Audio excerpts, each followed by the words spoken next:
We have this from Forbes, California wildfire live updates. Officials say 5 dead as fires expand. We have this map here from fire.airnow.gov. Take a look at these fires that we have in the LA area. So you've got, this is the Hearst fire up north. It looks small relative to the others, but it is still very massive. And you can see it is dipping down into residential areas. So hopefully people are taking that seriously. Over here, you have the Eaton fire. There's actually now, I think, maybe even 7 different fires in the area. Although these are the major ones. You can see this. This is the Eaton fire, and it is spreading crazy. Altadena, look at this. All of this residential area stuff just being wiped out. This is crazy, man. And then, of course, we have Pasadena, which is the bulk of this. This is the Pacific Coast Highway. Absolutely not. Stretching into Malibu. This is crazy. I mean, let me see. I got this photo here. Take a look at this. People are just saying the Palisades are gone. The houses are just gone. This is absolutely insane. And the worst thing about it, it is, and it was, preventable. Now we're hearing that they've been evacuating more of Santa Monica, and you've got people down in Marina del Rey, which is just south of Santa Monica, getting very worried because with 90-mile-an-hour winds blowing in, this fire may be unstoppable until it just burns itself out, whatever that means. If this goes to Santa Monica, I mean, it's in Santa Monica. It is already in Santa Monica. That's like the economic, it's not the epicenter, but it's like part 2 in Los Angeles. Like Santa Monica is like the entertainment number 2 capital in the world next to Hollywood. So that is like, I mean, and you could say the Valley, but the Valley is huge. Santa Monica's a tiny little focused area of auditions and studios. The entertainment that comes out of the Valley, Ian. Damn, dude. Yeah. A lot of. But this is what people need to understand. I know a lot of people who live in LA. You totally get this. People have been there. You get this. Los Angeles is tiny. But Los Angeles County is massive. And so when people talk about going to Hollywood or LA, a lot of these celebrities, they live in Santa Monica. They live in the Palisades. Some, of course, live in the Hollywood Hills, which is, more up here or whatever. You've got West Hollywood, Beverly Hills. But the Palisades, this is why James Woods is living up there. It is common for actors and celebrities in Hollywood to be living in the Palisades. The fact that it's gone is just absolutely insane. You ever drive the Pacific Coast Highway? Of course, dude. I used to go like every weekend. We go to Malibu. That drive through the Palisades up into Malibu is iconic. And now, I mean, obviously you can rebuild it, but all those houses on the left, because what happens is the road goes right up the beach. It's like basically right up the ocean the entire way. And then there's fires on the water. If you're going north, if you're going west, to your left is all these like houses. They have beachfront property. I bet they all. Oh yeah, look, you can see them right here. All these houses. They're beautiful architecture, and they're on fire.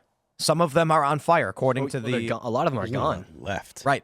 There's nothing left over there. And this is PCH going into Malibu. It's not the same as Palisades, but a lot of them are burning, and you can see this. And they haven't contained hardly any of it either. Like I don't know. 0%, some statistics are saying. Yeah, I think the last I saw on Fox News had 0% a couple hours ago, and that's insane. Like how?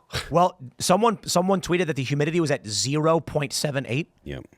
Like that's crazy, dude. Yeah, it's super dry. There's tons of fuel on the ground, and there's the Santa Ana winds. Like I was talking to a firefighter friend of mine that used to do he would jump out of planes and into fires and stuff to fight fires. And he's like, "Look, man, even God isn't going to put this fire out right now. And rain's. That's if they had water and normal things they have to fight fires, but because of mismanagement by the mayor and by the state, they don't even have water. This has been going on for a long time, man. Because I was down in California 10 years ago when they were dealing with the drought, and the only thing I heard was mismanagement. California's a desert. These kind of things are going to happen, and they have to plan for it, and they don't. And this is what you end up with. And now it's crazy, but I think that the truth here is these wildfires happen every year in California. We see it's wildfire season. They've mismanaged the forest floor once again. The brush fires, they've mismanaged it once again. The only issue now is that it's hit a major urban center with tons of people who live there, and these videos of people being trapped in their homes. Someone asked me, like, how do you get trapped in a fire? And I'm like, dude, the fire is traveling 90 miles an hour. You need to understand, with the winds blowing at that speed, you're sitting in your home, everything looks normal. Then all of a sudden you look outside and you see fire sweeping across the trees. And then you go, whoa, I don't know what I'm supposed to do right now. And so maybe you call 911 and say, hey, we're seeing fire sweep across it. Get out now. You open your door and there's an inferno in every direction. Some people end up getting trapped because of this. So quiet. Yeah. Yeah. Dude, there's a video of these guys running out their front door, and the trees, the regular trees, are burning embers. Just like this tree was alive, and now it's so hot and the fire is so intense, the tree in front of your house is just literally a glowing ember. You said that it was preventable. Now, and I think that's so what I've heard is that PG&E, which is I think Pacific Gas and Electric, I don't know what the P stands for, gas and electric probably. They are in charge of running the power lines, and they tend to run them through highly wooded areas and don't clear out the brush. And because of that, the brush then can catch fire if like a power line goes down or if there's a spark. And that is reliant on, I don't know if PG&E is a government company, but it's supposed to be PG&E's responsibility, or it's the government is just allowed, because it's like, hey, we need power. We're not going to make you run a line all the way around the park. So yeah, you can run it through the trees. At what risk?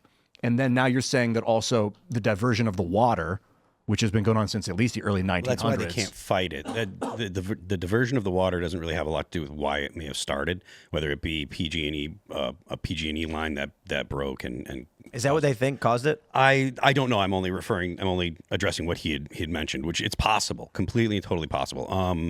I've heard stories that PG&E decided to not clean out the areas beneath the wires because it was not cost effective or whatever, that it would be less to, I don't know if they were talking about pay lawsuits or whatever, but I've heard that it was PG&E's fault. But at the end of the day, the state doesn't allow people to clean up or doesn't do anything to clean up the downfall and branches and brush. So at the end of the day, it does boil down to it's the state's fault because they're the ones that are supposed to be able to prevent this stuff. California is an example of extraction. This is what happens when a beautiful state with some of the best weather, and it's large, it's massive. You go up north, you got mountains, you've got skiing and snowboarding. You go south, you got beaches. This is what happens when over a long enough period of time, good men do nothing. The government eventually gets taken over by people whose only intention is short-term extraction.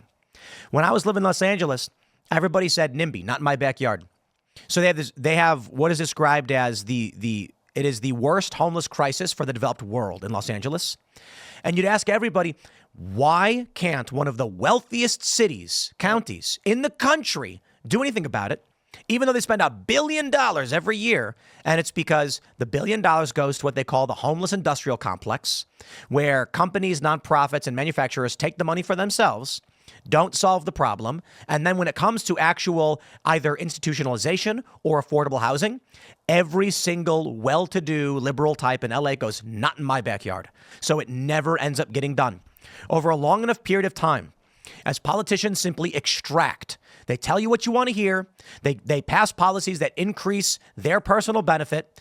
You get this. It is horrifying mismanagement. And you know the funny thing is, when you zoom out to the macro and you look at red states and red cities, you don't see it. We covered this a few years ago. You had per capita crime, all blue cities. And then when how come all of the highest crime cities are Democrat run? And they try and argue, well, it's because they're bigger. And I'm like, yeah. That doesn't mean anything. The question is, why are bigger cities more likely to be Democrat, and why are they full of crime? And if you want to argue, because they're big, they're full of crime, we're talking per capita. So you take a look at West Virginia, lower crime.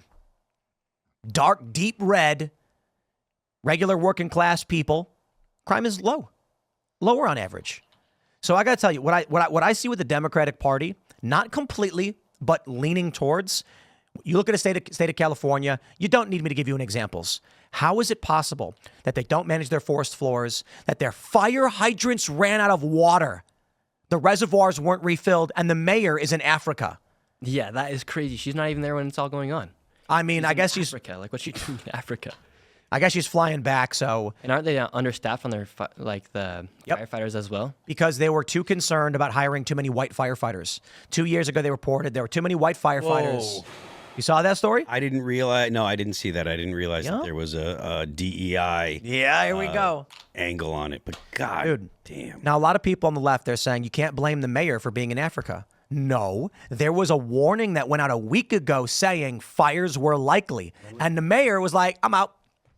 So I got to tell you guys, I don't think Republicans are perfect. I'm not making a comment on the Republican Party as a whole. There's a lot of neocon scumbags that don't care about you. No one's going to sit here and praise Lindsey Graham. But the Democratic Party is largely a component of short-term gains, long-term losses. Yeah. And we're looking at it right now. And people are losing their homes, their lives. And I can't believe this map, dude. So there are people talking about the fact that there were a lot of people that didn't have insurance because I guess there was insurance like they cut them all off. Companies, they cut them all off, and there are people are making connections to the insurance CEO that was killed recently in New York. Well, I want to jump to the environment thing too, but I'll just say this before we jump to the next story. All of these liberals are saying, see, it's climate change that proves it. Oh, yeah. And I'm like, dude, you've got a guy driving your bus and we're all sitting on it and he's gone off the edge of a cliff and he's just bouncing down the hill. And you're like, bro, you drove us off the cliff and you've got to start veering to the left to try and get back on some kind of road. And he goes, no, the actual problem is that the environment is bad. So we're going to keep going the same direction. They keep saying climate change is causing this as their policies literally make it impossible to stop. They're the most pro-climate change people as well, and it's I know. solving it. So it's when they say climate change is the problem, look at the fires. I'm like, bro, it's California. Where have they implemented climate change policies more than where you live? And you it is you are the cause of all of this. And the thing about climate change or the climate change angle is even if there were to be all the changes that people on the left want in the U.S., like that doesn't change what China and India are going to do. And those two countries both have 1.5 billion people. So the argument that, we need to do all these things here in the U.S. and we need to make all these changes to our infrastructure and stuff because we need to be able to fix climate change, it's not going to fix a thing, not one thing. Thanks for checking out this clip from Timcast IRL. Make sure to watch the show live Monday through Friday at 8 p.m. Subscribe to this channel, and we will see you all there.